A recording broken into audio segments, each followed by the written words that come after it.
श्री शिवाय नमस्तुभ्यम। ओम नमः शिवाय।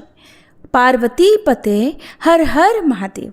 प्रिय श्रोताओं, श्रावण मास के पावन प्रथम सोमवार की महिमामयी वेला में आइए सबसे पहले वंदन करें महाकाल आशुतोष शिव शंकर त्रिलोचन भगवान का, जिनके स्मरण मात्र से समस्त पाप क्षीण हो जाते हैं। हे नीलकंठ त्रिपुंड्रधारी प्रभु, हमारे हृदय में स्थान ग्रहण कीजिए। वैराग्य, श्रद्धा और समर्पण की भावना जागृत कीजिए। आज से हम सावन मास के 4 पवित्र सोमवार व्रत कथाओं का श्रवण आरंभ कर रहे हैं। जो श्रद्धालु सावन में भगवान शिव को समर्पित सोमवार व्रत रखकर इन मंगलमयी कथाओं का श्रवण करता है, उसे अखंड पुण्य, कर्म शुद्धि, संतान सुख और मरणोपरांत शिवलोक की प्राप्ति होती है। आप सभी से विनम्र निवेदन है कि कथा को श्रद्धा सहित पूर्ण रूप से श्रवण करें, ओम नमः शिवाय का जप करें और इस शिव कृपा को अन्य भक्तों तक भी पहुंचाएं। इस बार सावन मास का पहला सोमवार है 14 जुलाई को, और इस दिन प्रदोष काल में भगवान शिव का पूजन करके कथा श्रवण किया जाता है। और आज प्रदोष काल का समय रहेगा शाम 6:26 से लेकर 7:56 तक। सूर्योदय का समय सुबह 5:53 और सूर्यास्त शाम 7:11 पर। चंद्रोदय होगा रात 9:56 पर। और आज सावन मास के कृष्ण पक्ष की चतुर्थी तिथि है। चतुर्थी तिथि आज रात 11:59 तक रहेगी। इसके बाद में पंचमी तिथि प्रारंभ हो जाएगी। आज का व्रत बहुत ही शुभ संयोगों में रखा जाएगा, क्योंकि आज आयुष्मान योग शाम 4:14 तक रहेगा और बाद में सौभाग्य योग प्रारंभ हो जाएगा। राहु काल सुबह 7:30 बजे से 9 बजे तक रहेगा। आइए अब भगवान शिव का ध्यान करते हुए कथा का शुभारंभ करते हैं। आइए हम सब ध्यान लगाएं उस शांत स्वरूप की ओर, जिनकी जटाओं से निर्मल गंगा बहती है, गले में सर्पों की माला है, शरीर पर भस्म विभूषित है, तीनों नेत्रों से त्रिकाल को देखने वाले हैं, जो नाद से सृष्टि की उत्पत्ति करते हैं, वही है भगवान शिव। और साथ में है करुणा, ममता और शक्ति की साक्षात स्वरूपा माता पार्वती, जिनका स्वरूप कोमल है, हृदय विशाल है, जिनकी मुस्कान में वात्सल्य है और हाथों में वरदान। वे सिंहवाहिनी हैं, सौंदर्य और संयम की देवी हैं। शिव की अर्धांगिनी होकर भी वे संपूर्ण सृष्टि की जननी हैं। हे भोलेनाथ, आपके नाम स्मरण से ही मृत्यु भी जीवन का पर्व बन जाती है। आप सभी कृपा कीजिएगा उन सभी भक्तों पर जो मन में किसी न किसी चिंता, पीड़ा या आशा को लेकर इस कथा को सुनने आए हैं। हे माँ पार्वती, आपके आशीर्वाद से ही घरों में सुख, शांति, प्रेम और सौभाग्य का वास होता है। आप सभी माताओं की रक्षा करें, सभी कन्याओं को शुभ आचरण और शक्ति का वरदान दें, सभी के सुहाग की रक्षा करें और सभी परिवारों को अपने वात्सल्य से परिपूर्ण करें। एक बार किसी नगर में एक साहूकार था। उसके घर में धन की कोई कमी नहीं थी, लेकिन कोई संतान न होने के कारण वह बड़ा दुखी था। संतान प्राप्ति के लिए वो हर सोमवार को व्रत रखता था और पूरी श्रद्धा के साथ शिव मंदिर जाकर भगवान शिव और माता पार्वती की पूजा किया करता था। उसकी भक्ति देखकर एक दिन माँ पार्वती प्रसन्न होकर भगवान शिव से साहूकार की मनोकामना पूर्ण करने का निवेदन करती हैं। पार्वती जी के आग्रह पर भगवान शिव ने कहा, हे देवी, इस संसार में हर प्राणी को उसके कर्मों का फल मिलता है और जिसके भाग्य में जो हो उसे भोगना ही पड़ता है। लेकिन पार्वती जी ने साहूकार की भक्ति देखकर उसकी मनोकामना पूर्ण करने की इच्छा व्यक्त की। माता पार्वती के आग्रह पर भगवान शिव ने साहूकार को पुत्र प्राप्ति का वरदान तो दिया, लेकिन उन्होंने बताया कि ये बालक केवल 12 वर्षों तक ही जीवित रहेगा। माता पार्वती और भगवान शिव की इस संवाद को साहूकार सुन रहा था, इसलिए उसे न तो इस बात की खुशी हुई और न ही कोई दुख, बल्कि वो पहले की तरह ही शिव जी की पूजा करता रहा। कुछ समय के बाद साहूकार की पत्नी ने एक पुत्र को जन्म दिया। जब वह बालक 11 वर्ष का हुआ तो उसे पढ़ने के लिए काशी भेज दिया गया। साहूकार ने पुत्र के मामा को बुलाकर उसे बहुत सारा धन देते हुए कहा कि तुम इस बालक को काशी विद्या पढ़ने के लिए लेकर जाओ। तुम लोग रास्ते में यज्ञ कराते जाना और ब्राह्मणों को भोजन दक्षिणा देते हुए जाना। दोनों मामा भांजे इसी तरह यज्ञ कराते और ब्राह्मणों को दान दक्षिणा देते काशी नगरी निकल पड़े। इस दौरान रात में एक नगर पड़ा जहां नगर के राजा की कन्या का विवाह था, लेकिन जिस राजकुमार से उसका विवाह होने वाला था वह एक आंख से काना था। राजकुमार के पिता ने अपने पुत्र के काना होने की बात को छुपाने के लिए सोचा, क्यों ना उस साहूकार के पुत्र को दूल्हा बनाकर राजकुमारी से विवाह करा दूं और विवाह के बाद इसको धन देकर विदा कर दूंगा और राजकुमारी को अपने नगर ले आऊंगा। लड़के को दूल्हे के वस्त्र पहनाकर राजकुमारी से विवाह करा दिया गया। साहूकार का पुत्र ईमानदार था, उसे ये बात सही नहीं लगी, इसलिए उसने अवसर पाकर राजकुमारी के दुपट्टे पर लिख दिया कि तुम्हारा विवाह तो मेरे साथ हुआ है, लेकिन जिस राजकुमार के संग तुम्हें भेजा जाएगा वो एक आंख से काना है। मैं तो काशी विद्या पढ़ने जा रहा हूँ। जब राजकुमारी ने चुन्नी पर लिखी बातें पढ़ी तो उसने अपने माता पिता को ये बात बताई। राजा ने अपनी पुत्री को विदा नहीं किया, फिर बारात वापस चली गई। दूसरी ओर साहूकार का पुत्र और उसका मामा काशी पहुंचे और वहां जाकर उन्होंने यज्ञ किया। जिस दिन साहूकार का पुत्र 12 वर्ष का हुआ उस दिन भी यज्ञ का आयोजन था। लड़के ने अपने मामा से कहा कि मेरी तबीयत कुछ ठीक नहीं है। मामा ने कहा तुम अंदर जाकर आराम कर लो। भगवान शिव के वरदान अनुसार कुछ ही देर में उस बालक के प्राण निकल गए। मृत भांजे को देखकर उसके मामा ने विलाप करना शुरू कर दिया। संयोगवश उसी समय भगवान शिव और माता पार्वती उधर से जा रहे थे। पार्वती जी ने भोलेनाथ से कहा, स्वामी मुझे इसके रोने का स्वर सहन नहीं हो रहा, आप कृपया इस व्यक्ति के कष्ट को अवश्य दूर कीजिए। जब भगवान शिव मृत बालक के समीप गए तो वह बोले कि ये उसी साहूकार का पुत्र है जिसे मैंने 12 वर्षों की आयु का वरदान दिया था। अब आज इसकी आयु पूरी हो चुकी है। लेकिन मातृभाव से विभोर माता पार्वती जी कहने लगी, हे महादेव, आप इस बालक को और आयु देने की कृपा करें, नहीं तो इसके वियोग में इसके माता पिता भी तड़प तड़प कर मर जाएंगे। माता पार्वती के पुनः आग्रह पर भगवान शिव ने उस लड़के को जीवित होने का वरदान दिया। शिव जी की कृपा से वह लड़का जीवित हो गया। शिक्षा पूरी करके लड़का मामा के साथ अपने नगर की ओर वापस चल पड़ा। दोनों चलते हुए उसी नगर में पहुंचे जहां उसका विवाह हुआ था। उस नगर में भी उन्होंने यज्ञ का आयोजन किया। उस लड़के के ससुर ने उसे पहचान लिया और महल में ले जाकर उसकी खूब आवभगत की और अपनी पुत्री को धूमधाम से विदा कर दिया। इधर साहूकार और उसकी पत्नी भूखे प्यासे रहकर अपने बेटे की प्रतीक्षा कर रहे थे। उन्होंने प्रण कर रखा था कि अगर उन्हें अपने बेटे की मृत्यु का समाचार मिला तो वो भी प्राण त्याग देंगे, परंतु अपने बेटे के जीवित होने का समाचार पाकर वे बेहद प्रसन्न हुए। उसी रात भगवान शिव ने साहूकार के स्वप्न में आकर कहा, हे श्रेष्ठी, मैंने तेरे सोमवार के व्रत करने और व्रत कथा सुनने से प्रसन्न होकर तेरे पुत्र को लंबी आयु प्रदान की है। इसी प्रकार जो कोई सोमवार व्रत करता है या कथा सुनता और पढ़ता है उसके सभी दुख दूर होते हैं और सभी मनोकामनाएं पूर्ण होती हैं।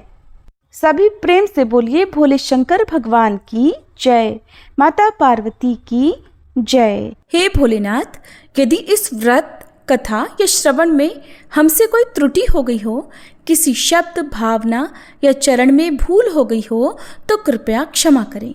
आपकी कृपा से ये प्रथम सोमवार सुगमता से पूर्ण हुआ। हे भोले शंकर, सबके जीवन में शांति, सुख, सौभाग्य, स्वास्थ्य और संतोष बना रहे। आपके चरणों में यही हमारी विनती है। सबका मंगल हो, सबका कल्याण हो। हर हर महादेव। आइए अब सुनते हैं शिव चालीसा पाठ और आरती। जय गणेश गिरिजा सुवन, मंगल मूल सुजान, कहत अयोध्या दास तुम, देहु अभय वरदान। जय गिरिजापति दीन दयाला, सदा करत संतन प्रतिपाला। भाल चंद्रमा सोहत नीके, कानन कुंडल नाग फनी के। अंग गौर शिर गंग बहाए, मुंड माल तन क्षार लगाए। वस्त्र खाल बाघंबर सोहे, छवि को देखी नाग मन मोहे।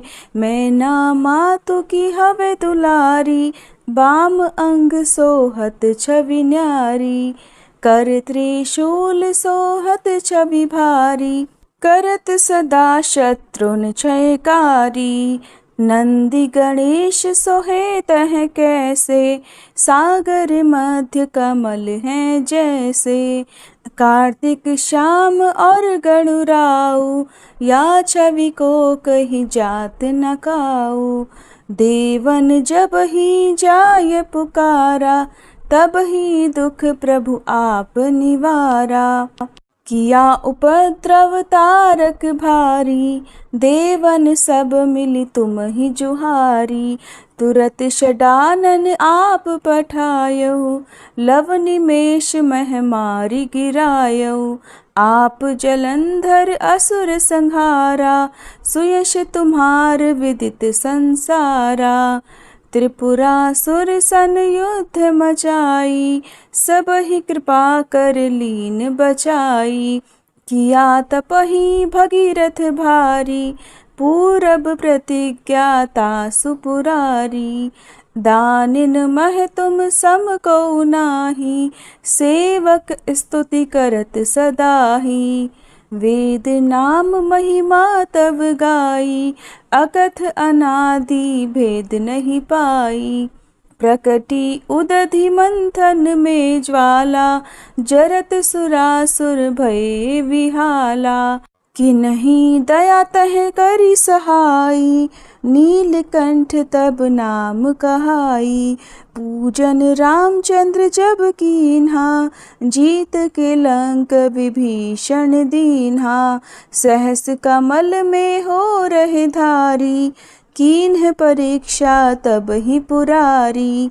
एक कमल प्रभु राखे उजोई, कमल नयन पूजन चह सोई। कठिन भक्ति देखी प्रभु शंकर, भय प्रसन्न दिए इच्छित वर। जय जय जय अनंत अविनाशी, करत कृपा सबके घटवासी। दुष्ट सकल नित मोहि सतावे, भ्रमत रहो मोहि चैन न आवे।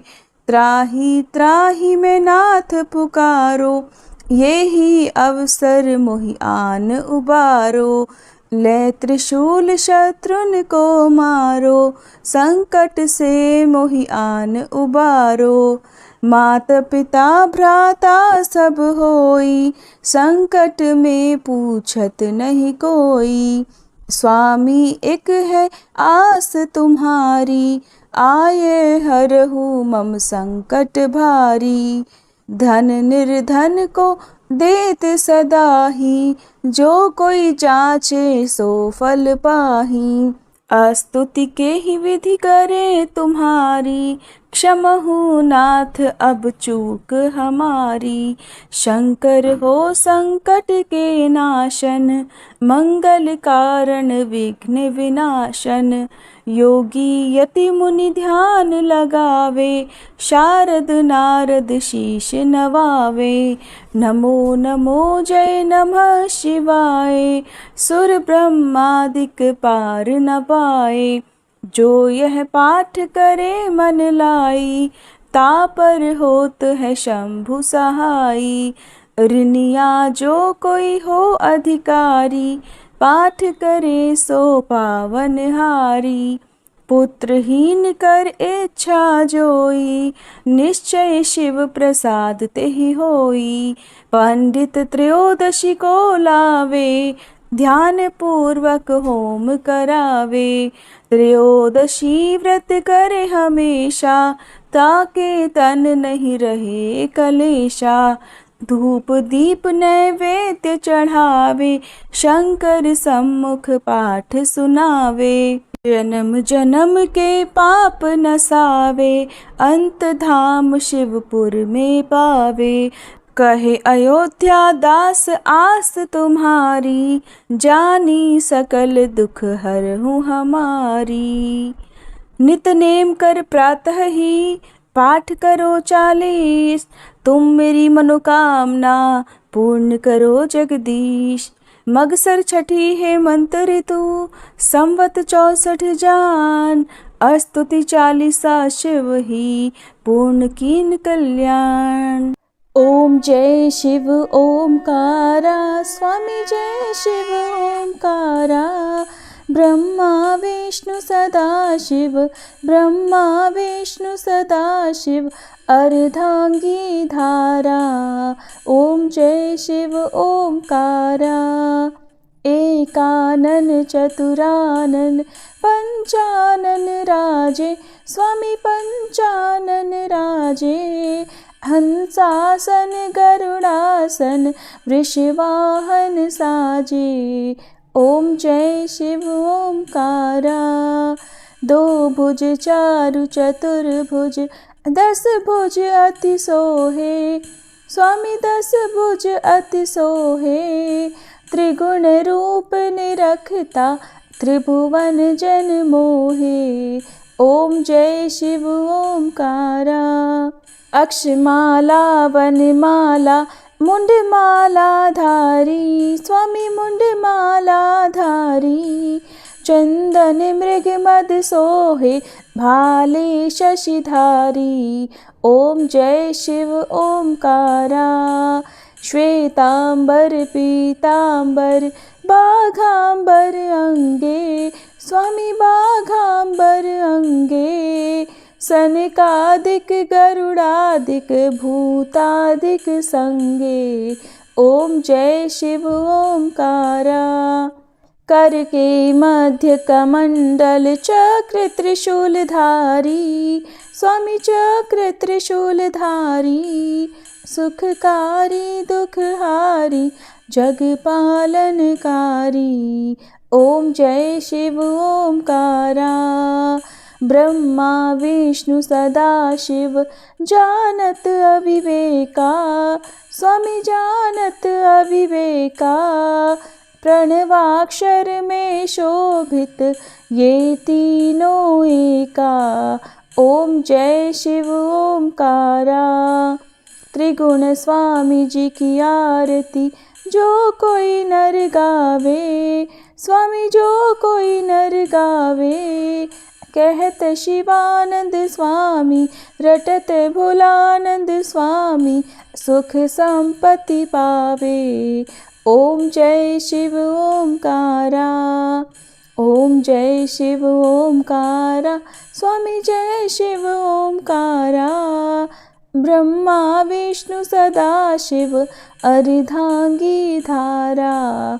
ओम जय शिव ओमकारा।